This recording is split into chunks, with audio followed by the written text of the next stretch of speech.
have addressed what is the most pressing issue in the modern era, the most contemporary topic, a topic which is on all our minds, and that is of course, the coronavirus pandemic. And what I'd like to do today, in the title, which you'll see in a moment as I share my screen with you,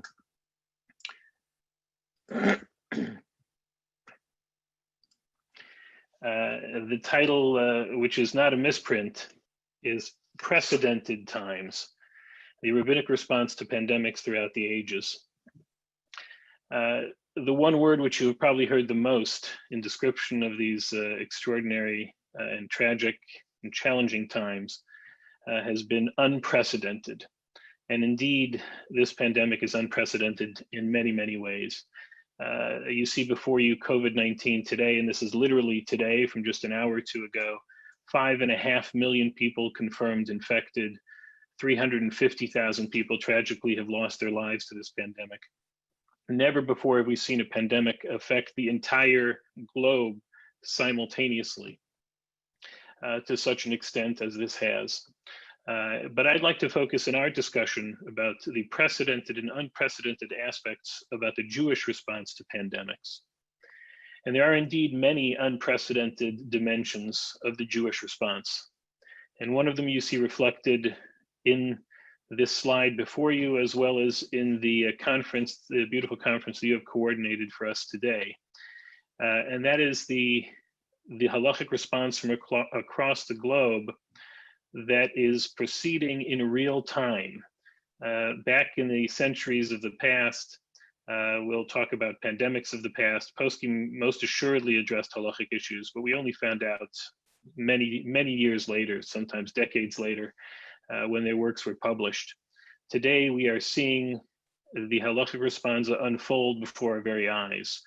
We have the Gedolei Poskim, Rav Asher Weiss, has written a 170-page book, which is continuing to expand on Corona. We have Piskei Corona from Rav Herschel Schachter Shlita, and of course the two extraordinary presenters that you had the schus of having today, Rabbi Dr. Steinberg and Rabbi Ramon, have contributed tremendously to the ongoing halachic issues that relate to this pandemic.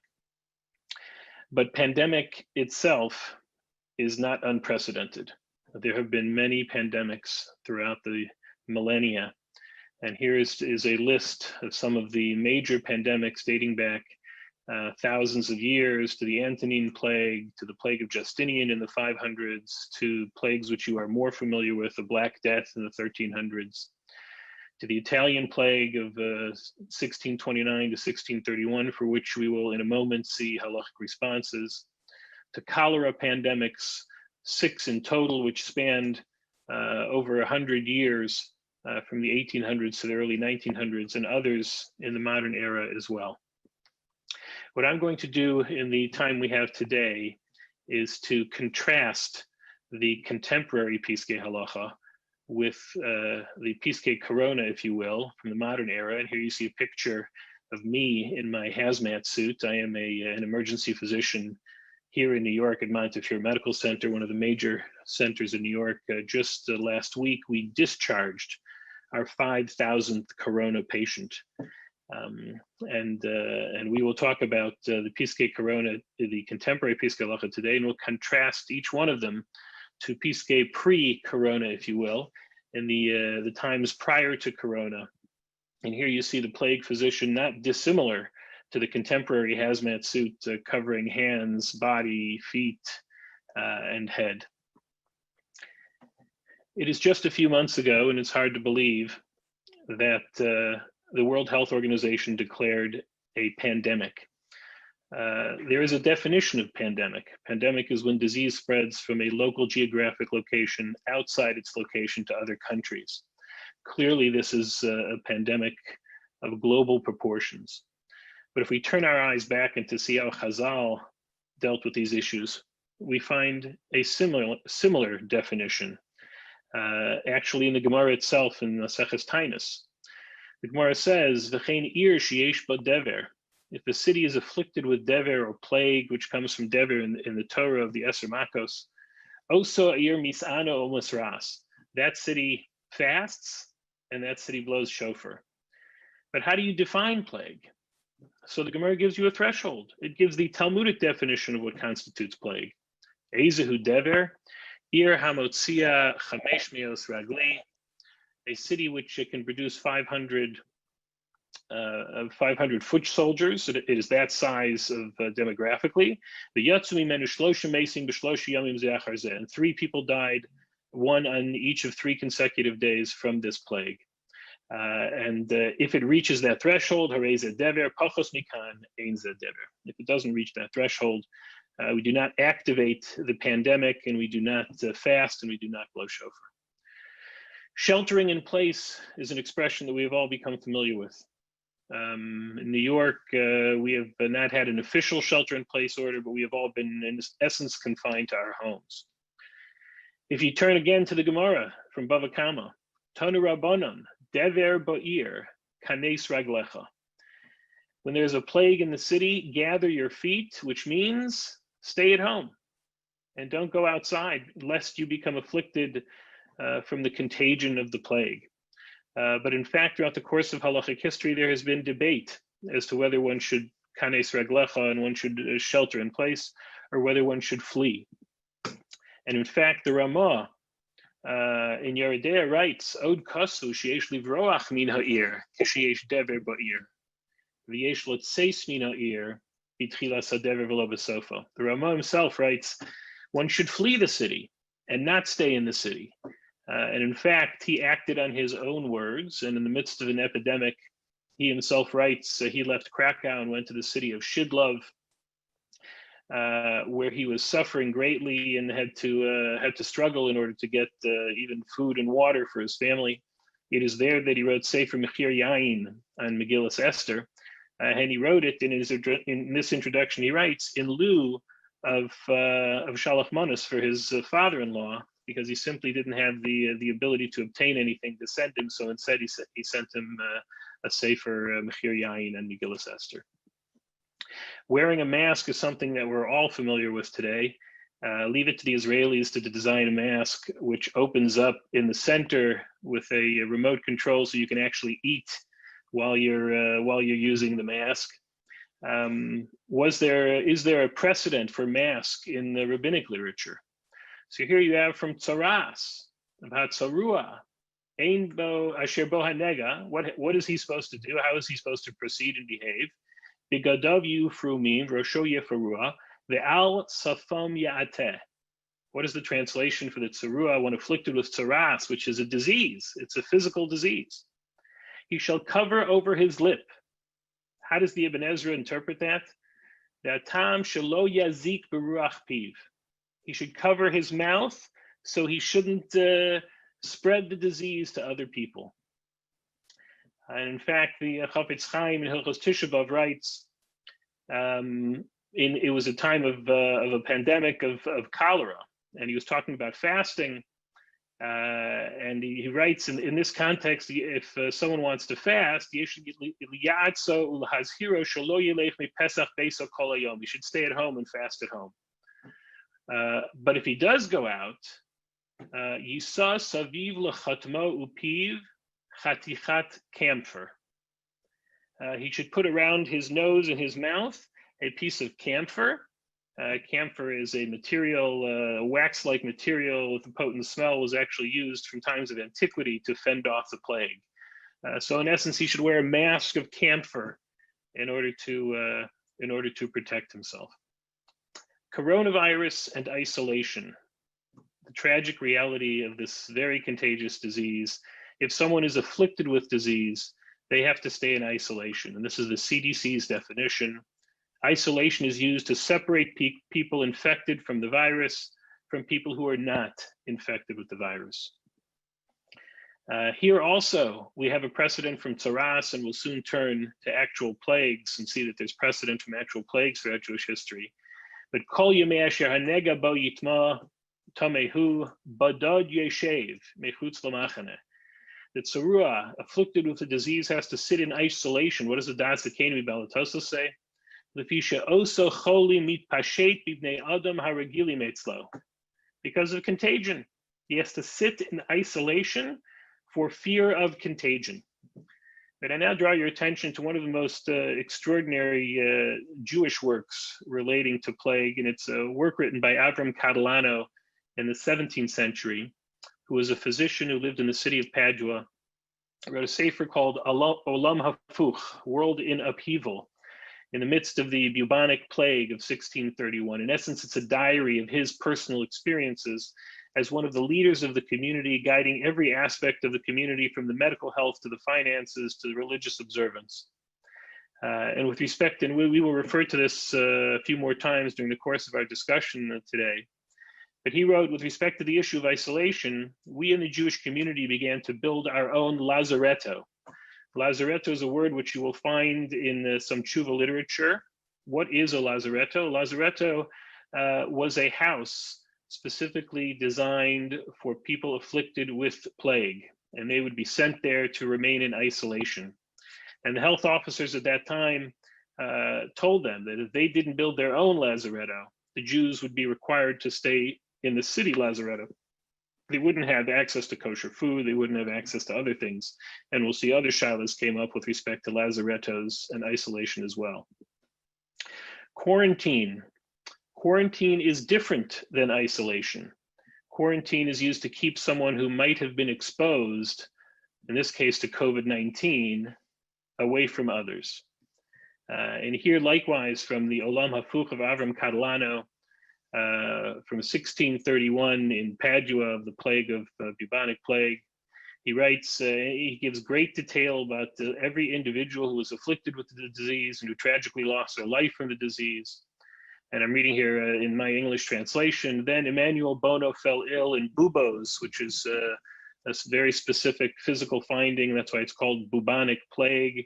There's skin findings, large lumps in the skin that are discolored and sometimes weeping infectious material were seen near his ear. Eliyahu Francisi attended him, and Bono subsequently tragically died. Francisi was then quarantined. Then the wife of Menachem Minkin died, and her household was quarantined. Then others passed away, and they unfortunately, Reichman had to be quarantined as well. Closing of the houses of worship. We are having this conference not in our shuls, unfortunately, but virtually through the internet, through Zoom, because our shuls are closed. New York City mayor to synagogues closed for coronavirus or be shut down permanently. In Eretz Yisrael, they closed the synagogues. One of the unprecedented dimensions is that shuls are closed virtually across the globe, something which has never occurred in the course of history. But shul closures itself is not unprecedented. In the past, there have been shul closures. And here you have a plague from the 1500s in Venice, where 15,000 people lost their lives from this plague. And the son of the Maharami Padua, Shmuel Yehuda Katznelbogen, writes in his hesped, he gave a hesped for a man by the name of Zalman Katz from Mantua in Italy. And he writes, Hesped Assisi B'chotzer Haget. I delivered this eulogy, this hesped, in the courtyard of the ghetto. Because all the shuls were closed because of the plague. And we'll see a further precedent in just a moment.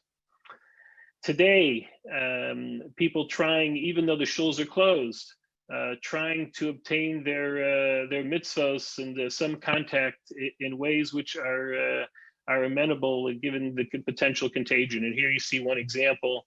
On Purim, a Chabad rabbi is reading the Megillah for a Jew. The rabbi is sitting in the courtyard, and the Jew is peeking out the window.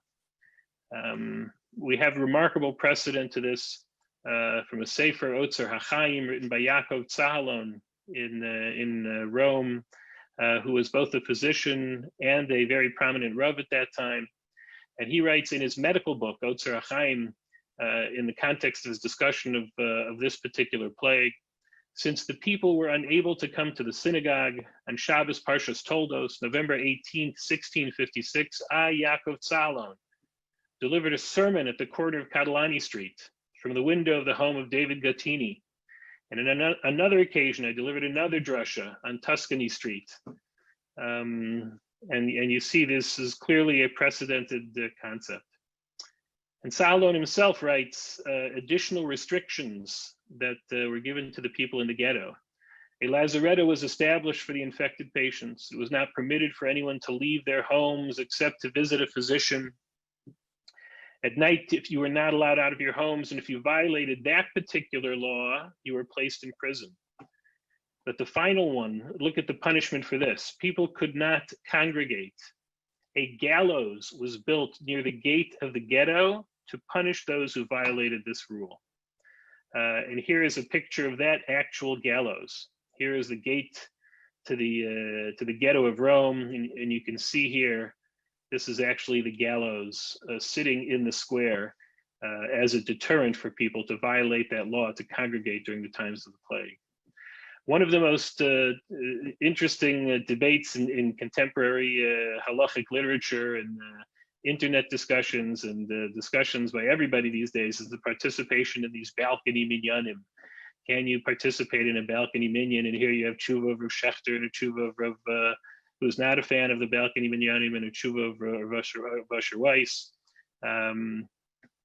Is there precedent for this? So here you have a fascinating tshuva by the Chidah in the late 1700s of Chaim Yosef David Azulai, one of the greatest gedolim of his time. What was the shaila to him? Imagine the shaila. There were two groups of people who wanted to join for a minyan. 4 of them were in one house and 6 were in another. But one of those houses was a Lazarretto. One of those houses was an isolation house where the victims of the plague were, and they could not leave, and there was a guard standing at the door. However, they could see the people in the other house. Could they be mitzvah for a minyan or not? And he actually paskined in this case that they could. I'm not sure how he would have paskined today, but he paskined in that particular case that they could. Synagogues and social distancing, words which we have, phrases which we have now become all familiar with. There's a remarkable picture of the Kotel, social distancing during Birchas Kohanim. Was there social distancing in pre-modern times? So there's examples of both informal social distancing and formal social distancing. And here's an example of informal social distancing, again from Dr. Avram Catalano and Olam Afuch. In the Padua ghetto, he writes, "Then we decreed that in order to maintain distance between the people during davening, the unmarried men would occupy the chutzner of the Ashkenazi shul, and those who usually prayed in the Italian shul would occupy the women's section." And there weren't that many people, so they were all starved together in one shul. For those of you who visit Padua today, the Ashkenazi shul is no longer a functioning shul. It's actually been converted into the Jewish Museum of the city of Padua. But the Italian shul is literally just a few steps down the road. There's also formal social distancing. Remarkable how similar this sounds to what we are experiencing today. In my view, this is a tshuva of Rabbi Akiva Eiger, writing during the midst of one of the major cholera pandemics in 1830. And he writes, "In my view, it is true that gathering in a small space is inappropriate, that it is possible to pray in groups, each one very small, about 15 people altogether. The group should begin with the first light, and then another group, and each one should have a designated time to come and pray there, etc., etc." And he even writes that you should perhaps use a guard from the police to oversee this, because people will push their way into the shul because out of their desire to daven with a minyan. Lottery. If you read the papers, you will see that in order to daven at the Kotel for Shavuos, you have to choose a lottery ticket in the hopes that you will win the lottery and be able to daven there. This exact notion was used by Rabbi Akiva Eiger in the Beit Din of Posen, again in this cholera pandemic, for Rosh Hashanah Yom Kippur. We're coming up on Rosh Hashanah Yom Kippur, and we're all wondering what we're going to do for Rosh Hashanah Yom Kippur. So they suggested very detailed guidelines, fascinating guidelines. Only half the seats should be occupied, but if you have half the seats, that means half the shul can't attend. So they suggested that half the shul come to Rosh Hashanah and half the shul come to Yom Kippur.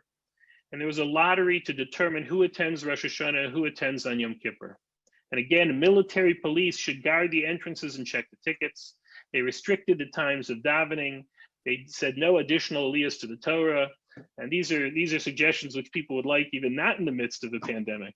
Chazan should not prolong the service with tunes and chazanas. But these are things which they instituted at that time. This was halacha l'maisa. This was not hypothetical stuff. This was how they responded to times of pandemic. Should a physician attend a minyan when he walks out of the hospital? So Rav Asher Weiss says physicians, when they immediately come out of the hospital, obviously if they've washed and they've showered, or if it's been a while since they've been in the hospital, they can be mitzvah for the minyan. But a physician in the hospital going to a minyan, or coming out of the hospital to go to a minyan, should he be mitzvah? And he said no, they shouldn't be mitzvah for the minyan because of concern of contagion if they treated patients with infectious diseases. Same exact shaila was asked in the 19th century, say in Nishmas Kol Chai. A rabbi in Izmir was asked if a plague physician could attend the minyan, and the people in the shul complained he might spread the disease, and he paskin no, he should not be attending the shul. Bikur Cholim today is another sefer Yad Amim by Rabbi Taharani in Eretz Yisrael. Says it's usher to do Bikur Cholim because of the concern of contagion. Back in the 1700s, this is from the Bikur Cholim Society of Berlin. And they write here that we accept upon ourselves, we will visit everybody unless they have infectious or contagious disease. What diseases do they mention by name specifically? Pakin, smallpox, and mazalin, measles, amongst others. It was just a year ago, we were dealing with measles in the Jewish community, and we thought that was a major issue and that created such problems. Little did we know that just a year later we'd be dealing with something far more serious. Reburial after the pandemic, one of the tshuvas, and unfortunately because of the tragic loss of life to so many people, this shaila has come up many times. If someone has a burial plot in Eretz Yisrael, they can't get to Eretz Yisrael. What do? Can they bury here in America and then subsequently reinter later on? And Rav Shechter says it's clearly the halacha is if the family is unable to bury, they can bury here temporarily, especially if they say it's bury al t'nai, and they can bury later on in Eretz Yisrael. This same exact shaila was dealt by our predecessors. It's a tshuva the Chassam Sofer. There was a special cemetery for the cholera pandemic because they didn't want to spread contagion and disease to other places. So they wanted to maintain it in one geographic area. And he was asked the shaila, can these people be reinterred later in the kever avos in places where they had intended to be buried later on?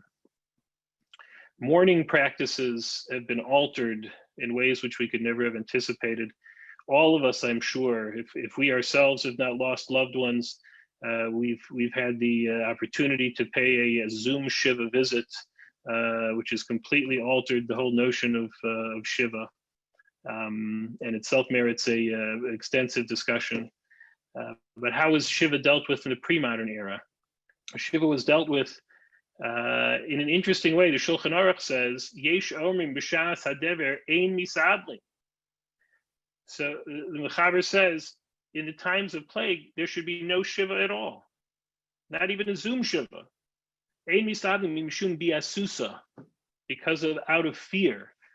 And there's a machlokes exactly what that fear means. And Rav Malkiel Tannenbaum, the Divrei Malkiel, writes one possibility is the fear of contagion between the mourners and the menachemim and those who come to console the mourners. But he says an interesting psychological issue. He says when so many people are sitting Shiva and there's announcements for so much Shiva, people will realize, this is a very serious plague, and the people themselves will fear. It'll affect their mental health, which will in turn affect their physical health. And we have seen that. We have seen newspapers. One newspaper here had literally 50 pages of obituaries, Reichman from people who have died from the corona disease, and it has an impact. Although today our motivation in this modern world really is the fear of contagion. And with this slide, we will close our session for today. This is a statement written back in the 1500s, which would be equally applicable today.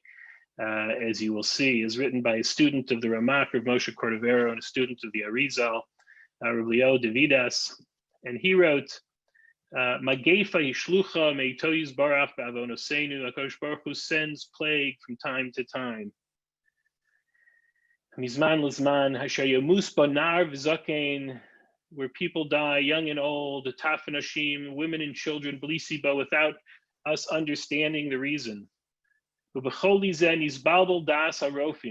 in this disease, whatever that disease may be, the physicians are confused, the physicians are befuddled. They don't understand what is good about the treatment of the disease, what is bad about the treatment of the disease. This statement, despite our extraordinary advances in the 21st century, is just as applicable today as it was 500 years ago, despite what we would have thought based on as far as we have come in the world of science. So in conclusion, I hope in this brief presentation you realize that while there is much which is unprecedented, there is much which is indeed precedented in this pandemic. Our ancestors experienced many of the same things that we have experienced, and indeed, ein chadash tachas hashemesh. But the beautiful thing is that they have all, Klal Yisrael has survived all these previous pandemics, and Mirz Hashem, Klal Yisrael will survive this pandemic and continue to thrive. Hopefully, with God's help, it'll be the end of plagues and pandemics for all time, and all those who are in need of refuah should have refuah. Mirz Hashem, we shall have a wonderful Yontif and a wonderful Kabbalah Torah. Thank you so much for the opportunity to join you today.